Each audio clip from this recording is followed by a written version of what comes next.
اعوذ باللہ من الشیطان الرجیم بسم اللہ الرحمن الرحیم الحمد للہ رب العالمین والصلاة والسلام علی محمد وآلہ الطاہرین سیما بقیت اللہ۔ اس پروگرام کی قبولیت کے لیے اور جو دعائیں آپ کے دلوں میں ہیں ان سب دعاؤں کی قبولیت کے لیے صلوات پڑھنے پر محمد و آل محمد اللہم صلی علی محمد۔ دعائے ندبہ جو ہے یہ استغاثہ ہے، تاریخ ہے تشیع کی اور ہمارے ائمہ علیہم السلام کی مظلومیت کی، اور ایک بہت بڑا استغاثہ ہے کہ جس میں اتنے دکھ درد جو اس مکتب نے دیکھے اس کی ایک سب سے بڑی وجہ ناصرین کا نہ ہونا ہے۔ اور آج بھی مولا امام زمان کا استغاثہ جو ہے وہ اسی عنوان سے ہے جس طرح کربلا میں سید الشہداء کا استغاثہ تھا۔ ناصر آئیں گے تو غیبت ختم ہوگی، ناصر آئیں گے تو وہ دنیا ہم دیکھیں گے جو ہم دیکھنا چاہتے ہیں۔ جیسا کہ رہبر معظم فرما رہے تھے کہ اصل میں انسانوں کا دور جو ہے وہ عصر ظہور سے شروع ہوگا۔ لوگ یہ نہ سمجھیں کہ مولا ظہور کریں گے تو قیامت آئے گی، نہیں، اتفاق سے دنیا جو ہے انسانوں کی وہ امام مہدی علیہ السلام کی حکومت سے شروع ہوگی، اور اللہ ہم سب کو وہ حکومت دکھائے۔ میں آج جو ہے آپ کی خدمت میں چونکہ دعا پڑھی گئی ہے اور خود روز جمعہ جو ہے وہ آپ کو معلوم ہے کہ یہ دنوں کا سردار ہے، اس دن جو بھی کلام پڑھی جائے اس کے اپنے اثرات ہیں۔ جیسے عام دنوں میں درود پڑھا جائے اس کے اپنے اثرات ہیں، روز جمعہ پڑھا جائے۔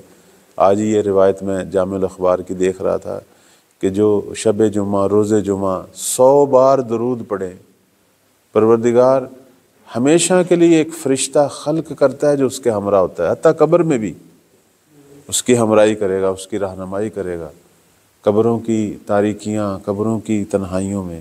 یہ یعنی الہی قوت ہے دوسرے لفظوں میں جو انسان کو حاصل ہوتی ہے۔ تو بہت زیادہ ثواب ہے دعاؤں کا، بالخصوص جو روز جمعہ کے اذکار ہیں، اسی طرح قرآن مجید کی تلاوت کا بہت زیادہ۔ پچھلی دفعہ بھی میں نے قرآن مجید کی تلاوت کے حوالے سے عرض کیا تھا، آج بھی ایک جملہ عرض کروں گا کہ ویسے عام لوگوں کے لیے درست ہے کہ وہ 50 آیات مجیدہ کی تلاوت کریں، یعنی ان غفلت کی زندگی سے بچ جائیں گے، لیکن علماء سے جو توقع ہے محمد و آل محمد کی اور خود ہمارے رب کی، وہ تأمل اور تفکر کے ساتھ تلاوت ہے۔ یعنی ہم جو ہیں وہ صرف سادی تلاوت پہ اکتفا نہ کریں، اگرچہ وہ سادی تلاوت بھی ہمارے بہت سارے روحانی امراض کو دفع کرتی ہے، ختم کرتی ہے۔ جیسے انسان دوائی کھاتا ہے تو جسمانی امراض ختم ہوتے ہیں، اگرچہ ہمیں سمجھ نہیں آ رہی ہوتی کہ اس دوائی کی کیا خصوصیت ہے۔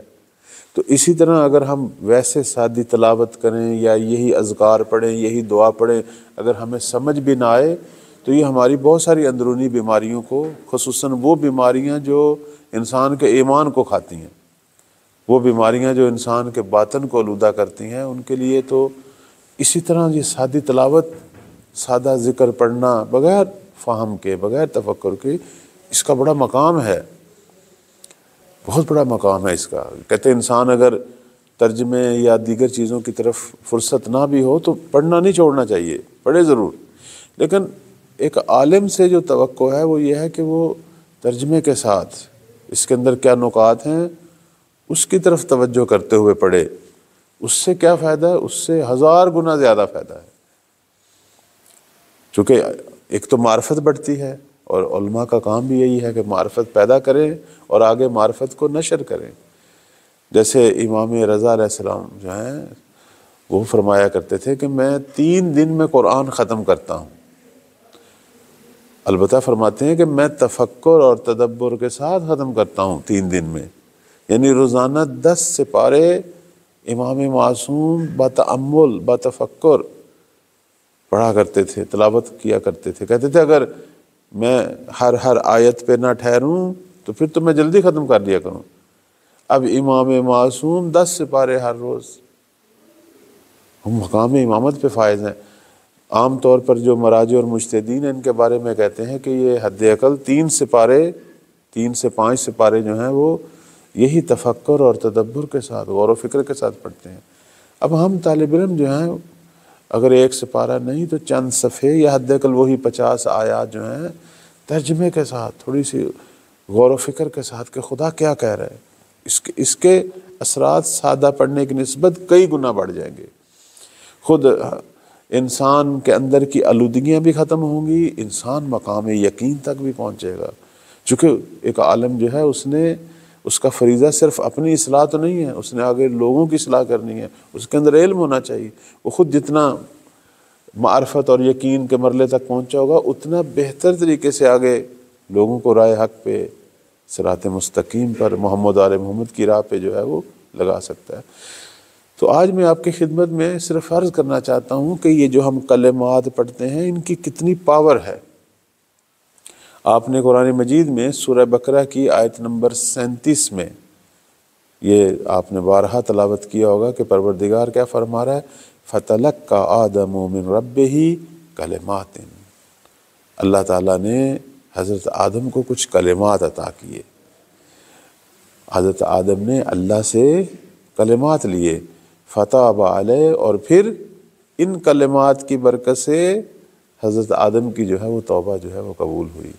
وَإِنَّهُ هُوَ التَّوَّابُ الرَّحِيمُ، اور پروردگار وہ ہے کہ جو بے پناہ توبہ قبول کرنے والا، بے پناہ رحمتیں کرنے والا۔ میں نے اس آیت سے جو مطلب آپ کی خدمت میں بیان کرنا ہے، کلمات کی پاور۔ یہ کلمات بے شک آپ کو ان کا ترجمے کا نہ پتہ ہو، کلمات پاور رکھتے ہیں۔ جیسے ابھی بھی آپ سب احباب جانتے ہیں کہ جب نکاح پڑھا جاتا ہے 2 شخص کے درمیان، ایک خاتون اور ایک مرد کے درمیان، وہاں بھی کلمات پڑھے جاتے ہیں۔ ان کلمات میں اتنی طاقت ہے کہ ان دونوں کی ازدواجی زندگی کو قائم کر دیتی ہے، اور کلمے میں ہی اتنی طاقت ہے کہ شادی شدہ لوگوں کو آپس میں جدا کر دیتی ہے۔ یہ سیغے جو ہیں یہ کلمات ہیں۔ کلمہ بہت بڑی پاور ہے، اور آپ خود جانتے ہیں کہ بسا اوقات یہی کلمات باعث بنتے ہیں کہ قوموں اور ملتوں میں جنگیں چڑھ جاتی ہیں۔ کلمے کی پاور ہر پاور سے زیادہ ہے۔ جیسے ہماری روایات اور احادیث میں ہے کہ زباں کا زخم جو ہے وہ تلوار کے زخم سے زیادہ سخت ہے۔ اس لیے کہتے ہیں کہ روز محشر جہنم کے اندر جو 2 قسم کے لوگ زیادہ جائیں گے وہی ہوں گے کہ جن کے زبان اور مال کے جرائم زیادہ ہوں گے، جنہوں نے دوسروں پر زبان سے اور مال سے زیادتیاں کی ہوگی۔ تو عرض کر رہا تھا کہ یہ زبان جو ہماری چلتی ہے، یہ جو کلمات ہیں یہ بے پناہ طاقت رکھتے ہیں، اگرچہ ہم انہیں نہ سمجھتے ہوں، بے پناہ طاقت رکھتے ہیں۔ لہذا کلمات کی طاقت کی طرف توجہ رکھنی چاہیے۔ اس لیے کہتے ہیں کہ وہ جو عالم ہے اور حکیم ہے، وہ جو خدا والا ہے، وہ بہت احتیاط سے بولتا ہے۔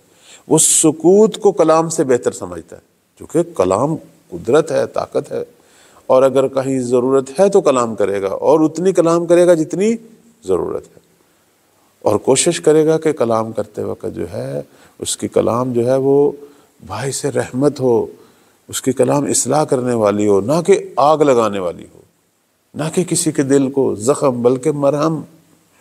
اب آپ دیکھیں یہ جتنے بھی اذکار ہیں، جتنے بھی تلاوت ہے، اور جتنی بھی یہ دعائیں جو آج بھی ہم نے دعائے ندبہ پڑھی، یہ سارے ہمارے اپنے دلوں کے مرہم ہیں۔ یہ ساری ہمارے اندر کی آلودگیاں ختم کرنے کے لیے ہیں۔ ہم بعض اوقات اندر کی دنیا کو بڑا زخمی کیے بیٹھے ہوتے ہیں اپنے گناہوں سے، یہ مرہم ہے۔ مجھے بتائیں کہ ابلیس جیسا عبادت گزار بندہ جس نے اتنی باتیں کی، اتنے 1000 سال سجدے کیے، ایک تکبر کی وجہ سے ذلتوں میں گر گیا۔ حضرت آدم کو ایک چھوٹا سا طمع ہوا اس درخت سے کھانے کا، انہیں آسمانوں سے زمین پہ آنا پڑ گیا ہے۔ ایک چھوٹا چھوٹا گناہ ہے نا، اگر انسان غور کرے۔ حضرت یوسف نے تھوڑی سی توجہ بغیر کی، غیر کی طرف توجہ کی، کتنے سال زندان میں رہنا پڑ گیا۔ ایسا ہی ہے، حضرت یونس نے تھوڑی سی جلدی کی، بد دعا کر دی قوم کے لیے، تو ان کو مچھلی کے پیٹ میں رہنا پڑ گیا، ایسا ہی ہے نا۔ یہ چھوٹے چھوٹے مسئلے ہیں جسے ہم دیکھیں تو اس کے اثرات کتنے ہیں، اور ہم اس وقت اس طرح کے کتنے مسئلے اپنے اندر رکھتے ہیں، تکبر بھی ہے، حرص بھی ہے، حسد بھی ہے، پتہ نہیں کیا کچھ ہے۔ تو اس کا علاج کیا ہے؟ اس کا علاج یہی کلمات ہیں۔ اللہ نے حضرت آدم کہ جنہوں نے ہلکا سا وہ یوں سمجھے طمع کیا نا کہ خدا نے منع کیا، البتہ ہم اسے کہتے ہیں ترک اولا، یہ گناہ کے مقام پہ نہیں تھے، نبی تو معصوم ہوتا ہے، لیکن اتنی سی بے احتیاطی بھی، کہتے ہیں جتنا مقام زیادہ اس کی بے احتیاطی یا ہلکی سی خطا کا بھی مقام اسی اعتبار سے زیادہ ہوتا ہے۔ وہ باعث بنی حبوط اور سقوط کی کہ ان کو آنا پڑا نیچے۔ کتنا گریہ کیا انہوں نے ترک اولا پہ، حضرت یوسف نے کتنا گریہ کیا۔ تو خدا نے بالاخر کلمات دی، کلمات یہی ہیں، یہی وہ کلمات، چاہے محمد والے محمد کے پاکیزہ نام ہوں یا اسماء اعظم ہوں یا یہی دعائیں ہیں۔ تو روزانہ کی جو دعائیں ہیں، جو اذکار ہیں، انہیں نہیں چھوڑنا چاہیے، پڑھنا چاہیے ہر صورت میں۔ درست ہے بس اوقات دل نہیں کرتا، مشکل ہے، ہاں مشکل ہے، لیکن نجات اسی میں ہے۔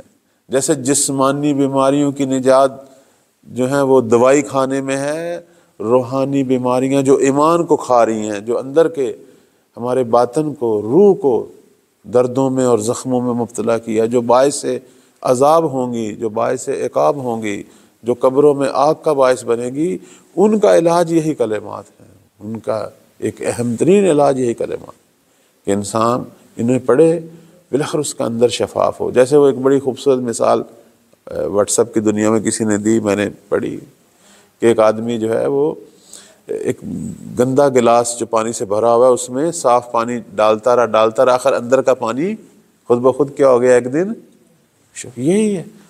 اچھے کلمات ڈالتے رہیں، تلاوت کی شکل میں، دعاؤں کی شکل میں، صلوات بر محمد و آل محمد کی شکل میں، اذکار کی شکل میں، کہ وہ اندر خود بخود باطن جو ہے آہستہ آہستہ پاک ہو جائے۔ اسی طرح چونکہ آج روز جمعہ ہے تو میں صرف ایک اشارہ کروں گا، ایک چیز جسے ہمیں نہیں بھولنا چاہیے، وہ اپنے وقت کے آقا اور مولا کا ذکر ہے، اور بالخصوص دعائے سلامتی امام زمان۔ یہ صرف نماز کے بعد ہمارا ورد نہ ہو، کوشش کرے ہمیشہ اپنے مولا کی سلامتی کے لیے دعا مانگیں۔ یہ ایک بہت بڑا ہدیہ ہے ہمارا، اور تو ہم اگر مولا ہمارے سامنے ہوتے تو ہم ان کے ناصر بنتے ظاہری، چونکہ وہ غائب ہیں اور ہمیں نہیں پتہ اس وقت امام زمان دنیا کے کس خطے میں ہیں، لیکن وہ جہاں بھی ہیں۔ جیسے آپ لوگ، آپ کے عزیزان مختلف دنیا کی جگہوں پہ ہیں، لیکن آپ لوگ ان سے رابطے میں مصروف ہیں۔ آپ اپنے ایپس کے ذریعے، واٹس ایپ، پتہ نہیں کون کون سی ایپس کے ذریعے انہیں پیغام پہنچاتے ہیں، احوال پرسی کرتے ہیں، سلام کرتے ہیں، وہ پتہ نہیں دنیا میں کہاں کہاں ہیں۔ تو امام زمان علیہ السلام سے رابطہ کیا ہے؟ بہترین رابطہ جو ہے وہ مولا کے لیے دعا کرنا ہے۔ یہ دعا جو ہے وہ ہمارا پیغام ہے کہ مولا مجھے آپ کی فکر ہے، مجھے آپ کی تڑپ ہے، میری آپ کی طرف توجہ ہے، اور اس کا رد عمل بھی ہوتا ہے۔ بعض دفعہ لوگ پوچھتے ہیں کہ آیا امام کو ہماری دعاؤں کی ضرورت ہے؟ ہم کیوں کریں امام کے لیے دعا، بلکہ ہمیں ان کی دعا چاہیے۔ جی ہاں، ہمیں ان کی دعا چاہیے، اس میں کوئی شک نہیں، لیکن امام کو بھی ضرورت ہے ہمارے اظہار محبت کی، ہمارے اظہار نصرت کی، ہماری توجہ کی، امام کو بھی ضرورت ہے، کیوں نہیں ہے؟ چونکہ یہ توجہ در واقع خود ہماری ہدایت کا ذریعہ۔ جیسے اللہ کو ہماری باتوں کی ضرورت نہیں ہے، لیکن حکم دیا چونکہ یہ باتوں کی بازگشت خود ہماری طرف ہے۔ بس اوقات یہی چیزیں ہیں کہ ہم جب امام کی سلامتی کے لیے دعا مانگتے ہیں، وہی جو معروف دعا ہے، ہو سکتا ہے امام کو ضرورت نہ ہو، وہ ولی اللہ ہے، خلیفۃ اللہ ہے، ان کے ساتھ خدائی الہی امداد موجود ہے، بے پناہ پروردگار نے قوتیں دی ہیں، لیکن ان کاموں کی بازگشت خود ہماری طرف ہے۔ ہاں ان کے لیے بھی ہے کہ انہیں پتہ ہو کہ کتنے لوگ جو ہیں میری یاد میں مبتلا ہیں، آخر انہوں نے ظہور کرنا، انہیں ناصروں کی بھی ضرورت ہے۔ اور دوسرا ہمارے یہ جو قدم ہے یہ خود ہماری اپنی اصلاح کے لیے بھی۔ ایک واقعہ ہے چھوٹا سا جسے جناب راوندی نے، قطب الدین راوندی نے، محقق اربلی نے مختلف ہمارے بزرگ علماء نے ذکر کیا، اصفہان کے ایک شخص جن کا نام عبد الرحمن، بڑا مشہور واقعہ کتابوں میں لکھا ہوا ہے، ہیں تو وہ اہل سنت سے تھے، مالی طور پر مشکلات کا شکار ایک جوان، یہ زمانہ تھا متوکل کا زمانہ تھا، عباسی جو حاکم، ظالم حاکم متوکل، تو یہ اصفہان سے کوئی قافلہ جا رہا تھا سامرا کی طرف، تو یہ اس کے ساتھ روانہ ہوا اور کہ چلو میں متوکل کے دربار میں جاتا ہوں، وہاں کچھ اپنے لیے امداد، ایسا ذہن اس کا یہ تھا، کسی کو بتایا نہیں تھا، ذہن اس کا یہ تھا۔ تو یہ شخص جو ہے، چونکہ یہ اصفہان کا بڑا بعد میں معروف شخص بنا، اور اس نے یہ واقعہ خود نقل کیا، اپنے شیعہ ہونے کی وجہ خود نقل کی، کہتے میں اس قافلے کے ساتھ سامرا پہنچا، تو ٹھیک اس دن میں سامرا پہنچا، دیکھا کہ شہر سامرا جو ہے بڑا وہاں رش ہے، جگہ جگہ پہ جو ہے وہ لشکری کھڑے ہیں اور راستے بند کیے ہوئے ہیں، لوگ، دنیا بھی بڑی جو ہے وہ سائڈوں پہ کھڑی ہے، ہجوم کے ہجوم۔ بھی کیا ہوا؟ کہنے لگے کہ متوکل بادشاہ نے شیعوں کے، اس زمانے میں کہتے تھے ہمیں علویوں کا جو امام ہے، امام علی نقی ہادی صلوات اللہ علیہ، ان کو اپنے دربار میں آج طلب کیا ہے، تو اس وجہ سے یہ راستے بند ہیں اور یہ سارے مسائل۔ تو سائڈوں پہ لوگ کھڑے تھے، یہ بھی جا کے کھڑا ہو گیا۔ اب یہ خود بیان کرتا ہے، کہتا ہے کہ میں نے دیکھا شور اٹھا، پتہ چلا کہ جی رافضیوں کا، علویوں کا امام جو ہے وہ آ رہا ہے۔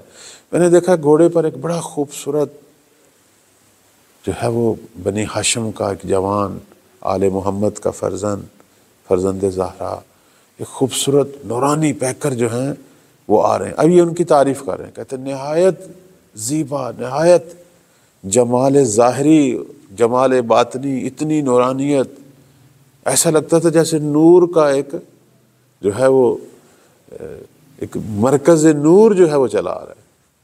کہتے میں دور سے دیکھ رہا تھا کہ ہاں یہ ہیں شیعوں کا امام، اور ادھر میں جانتا تھا کہ متوکل بڑا ظالم ہے، تو میں نے اللہ سے دعا کی کہ یا اللہ اس ظالم بادشاہ کے شر سے اس فرزند زہرا کو محفوظ رکھنا، یعنی امام کی سلامتی کے لیے دعا کر دی۔ بس میرے دل سے ایک دعا اٹھی کہ یہ فرزند رسول ہے اور یہ بڑا ظالم بادشاہ ہے، اللہ ان کو محفوظ رکھے اس کے شر سے، یعنی دعا کی میں نے۔ کہتے ہیں جیسے میں نے دعا کی ان کی نگاہ مجھ پہ پڑ گئی، اس لیے کہتے ہیں جب آپ امام زمان علیہ السلام کے لیے دعا کرتے ہیں تو فوراً امام کی نگاہوں میں آ جاتے ہیں۔ یہ کتنی بڑی بات ہے انسان کہ اپنے آقا مولا اپنے وقت کے امام کی نگاہ میں آ جائے۔ تو یہ کہتا ہے جیسے میں نے دعا کی، امام ہادی جو اتنی دنیا ہے، اتنا رش ہے، جو آدمی اتنے رش میں جا رہا ہو تو وہ کسی پہ نگاہ ٹھہر ہی نہیں سکتی اس کی نا۔ کہتے ہیں جیسے عبد الرحمن کہتا ہے میں نے دعا کی، میں تو پتہ نہیں کہاں تک کھڑا تھا ہجوم میں، تو دیکھا امام ہادی کی نگاہ مجھ پہ پڑ گئی۔ اس سے پتہ چلتا ہے کہ اللہ کا کتنا دقیق نظام ہے کہ انسان جب حجت کے لیے دعا کرتا ہے تو فوراً پروردگار جو ہے اس کو، یہ ایک سسٹم ہے، یا اس طرح کے سسٹم تو اب ہمارے پاس بھی اس کے مشابہ آ گئے ہیں۔ کوئی ہمیں پیغام دیتا ہے تو واٹس ایپ جو ہے وہ ایک آواز نکال دیتا ہے نا، اور ہم فوراً دیکھ لیتے ہیں کس نے پیغام دیا۔ اتنے ہزاروں لوگوں میں کوئی ایک بھی پیغام، جب ہم اپنے ناقص علم سے ایسی چیزیں اپنے لیے بنا چکے ہیں، وہاں تو اللہ کا علم ہے نا، وہاں تو خدائی کارخانہ ہے نا، اللہ نے پتہ نہیں امام تک لوگوں کی باتیں پہنچانے کا کیا نظام رکھا ہوا ہے۔ تو عبد الرحمن کہتا ہے جیسے ہی میں نے دعا کی، امام ہادی کی نگاہ مجھ پہ پڑی، تو مولا کی سواری بالکل میرے سامنے آ کے رک گئی، امام کی سواری بالکل آ کے رک گئی۔ امام نے عبد الرحمن کی طرف دیکھ کے کہا کہ عبد الرحمن، اس کا نام لیا، اور پھر وہ جو ارادہ لے کے آیا تھا اس کی طرف اشارہ کیا کہ تو جس قصد سے آیا ہے تجھے متوکل کے دربار میں جانے کی ضرورت نہیں ہے، میں نے تیری دعا کے مد مقابل 3 دعائیں کی ہیں۔ پہلی دعا یہ کی ہے کہ خدا تجھے عمر طولانی دے۔ اب میں یہاں اپنے عزیزوں کی خدمت میں بیان کروں گا، آپ امام کے لیے ایک دعا مانگیں گے، امام آپ کو 3 دعائیں دیں گے، یہ ذہن میں رکھیں، یہ نظام ہے، اس سے بھرپور استفادہ کریں۔ میں بسا اوقات کہتا ہوں حیف نہیں ہے کہ اتنے اچھے اچھے پروگرام ہوں اور لوگ پاس ہوں اور شرکت نہ کریں۔ آج آپ سب نے امام کے لیے دعا ندبہ جو ہے وہ ظاہر ہے ہم نے اپنے مولا کے ساتھ استغاثہ کیا ہے، تو اس کا کتنا دنیاوی اجر اور اخروی ملنا ہے وہ تو آپ سمجھ ہی نہیں سکتے، وہ ہم بھی نہیں جان سکتے۔ اس نے ایک چھوٹی سی دعا کی تھی، اور جب یہ واقعہ نقل کر رہا تھا عبد الرحمن 70 سال کا ہو چکا تھا اور ہر طرح کی بیماری سے پاک تھا۔ کہتے مجھے امام ہادی کی دعا ملے گی ہے، مجھے ان کی دعا ملی۔ تو امام نے کہا عبد الرحمن تم نے ہمارے لیے دعا کی، اللہ نے تیری دعا کو مستجاب کیا ہے، مجھے متوکل سے کوئی شر نہیں ملے گا، میں اس کے شر سے آج نجات پاؤں گا۔ لیکن ہم آل محمد ہیں، ہم کریم گھرانہ جو ہمارے حق میں نیکی کرے تو ہم بھی اس کا جواب دیتے ہیں، تو ہم تمہارے حق میں 3 دعائیں کرتے ہیں۔ پہلی دعا کیا ہے کہ خدا تجھے عمر طولانی دے۔ دوسری دعا امام ہادی علیہ السلام نے فرمائی کہ خدا تجھے بے پناہ مال و ثروت دے، چونکہ یہ بھی مالی مشکلات کی وجہ سے وہاں آیا تھا، اور خود بتاتا ہے کہ مجھے اتنا مال ملا کہ میں شمار ہی نہیں کر سکتا۔ میں جب واپس پلٹا ہوں اصفہان میں، میرے سمجھو کہ وہ بند تالے کھلتے چلے گئے۔ یہ جو بعض لوگ کہتے ہیں جی تالے لگے ہوئے ہیں، کاروبار کرتے ہیں کوئی نتیجہ نکلتا، آؤ اپنے زمانے کے امام کے لیے دعا کریں، آئے اپنے مولا کو یاد کریں، ان سے جو دعائیں ملیں گی یہ سارے تالے کھول دیں گی، یہ سارے بند دروازے کھولے گی۔ تو عبد الرحمن کہتے ہیں کہ میں اتنا امیر ہوا، یعنی اصفہان کا ثروت مند شخص بنا۔ اور پھر تیسری جو دعا کی، فرمایا خدا تجھے اولاد کثیر عطا فرمائے۔ تو عبد الرحمن کہتے ہیں پروردگار نے مجھے 10 بیٹے عطا کیے، خدا نے 10 بیٹے عطا کیے، اور بہت ہی بہترین زندگی گزری جناب عبد الرحمن کی، اور بہت بڑا پکا مومن اور شیعہ۔ اور وہ کہتا ہوتا تھا کہ مجھ پر امام ہادی کی نگاہ لطف پڑی ہے، میں شیعہ ہوا ہوں، میں رائے حق پہ آیا ہوں، خدا نے مجھے دنیا بھی دی اور آخرت۔ بہترین دعا یہی ہوتی ہے کہ انسان اللہ سے دنیا بھی مانگے، اور چونکہ بات دعاؤں کی چل پڑی ہے، کسی نے معصوم سے پوچھا کون سی دعا سب سے بہتر ہے، تو یہی دعا ربنا آتنا فی الدنیا حسنہ وفی الآخرۃ حسنہ وقنا عذاب النار۔ انسان اللہ سے دنیا میں بھی حسنہ مانگے، یعنی اپنے لیے حلال روزی، اچھی اولاد، اچھی زندگی، اور آخرت میں بھی اچھی جگہ سکونت، اچھا مقام، اور بالخصوص جہنم کی آگ سے نجات۔ اس سے بڑھ کر کیا دعا ہو سکتی ہے؟ آخری جملہ جو ہے سورہ حشر کی آخری جو 3 آیات ہیں، آخری 3 آیات سورہ حشر کی، یہ بھی معصوم کا فرمان ہے کہ اسے شب و روز ایک دفعہ دن میں تلاوت کر لیا کریں، ایک دفعہ رات۔ چونکہ آج کلمات کی بات ہو رہی ہے، ان کا کیا فائدہ ہے؟ ان کا صرف جو سادی تلاوت کرتے ہیں اس حد عقل جو فائدہ ہے وہ یہ ہے کہ اگر دن میں سورہ حشر کی آخری 3 آیات کی تلاوت کی ہوگی، اگر دن میں موت آ گئی تو شہید کی موت مرے گا، اور اگر رات کو تلاوت کر کے سویا اور اس کی آنکھ پھر نہیں کھلی اور وہ دنیا سے چلا گیا ہے، خدا اسے شہداء کی فہرست میں اسے درج کرے گا۔ دیکھیں نا، 3 آیات کی تلاوت ہے، چند کلمات ہے، لیکن کتنی پاور رکھتے ہیں کہ ایک انسان کی معمولی موت کو شہادت کی موت میں۔ تو ان کلمات، یہ جو اذکار، یہ جو دعائیں ہیں، ان سے غافل نہ ہوں، یہ ہماری روحانی زندگی کے لیے بے پناہ ضروری ہیں۔ جس طرح ظاہری زندگی کے لیے ہم بہت ساری چیزیں کے پیچھے بھاگتے ہیں اپنے جسم کے تقاضے پورے کرنے کے لیے، تو اپنی روح کے، اپنے قلب کے، اپنے باطن کے اخروی بلکہ ایمانی تقاضوں پورے کرنے کے لیے ان چیزوں کو بھی ہم جو ہے ایک ضروری حد تک حاصل کریں۔ اللہ تعالیٰ ہم سب کو زمانے کے امام کا انشاءاللہ بامعرفت باعمل جو ہے وہ خدمت گزار ناصر بننے کی توفیق عطا فرمائے، ہم سب کو عالم بعمل بننے کی توفیق عطا فرمائے، ہمارے گناہوں کو معاف فرمائے، اور انشاءاللہ یہ جو دعائیں، یہ جو کلمات، متبرک کلمات کہے گئے، اور بالخصوص زمانے کے امام سے جو اظہار عقیدت ہوا ہے، خدایا اس سب کو اپنی بارگاہ میں قبول و منظور فرمائے۔ اس مدرسے کے بانیان، یہاں کے مرحومین، خدا سب کے درجات بلند فرمائے، حاضرین کے مرحومین کے بھی درجات بلند فرمائے۔ اپنے اپنے مرحومین کو مد نظر رکھتے ہوئے ایک سورہ فاتحہ سب کے لیے تلاوت فرمائے۔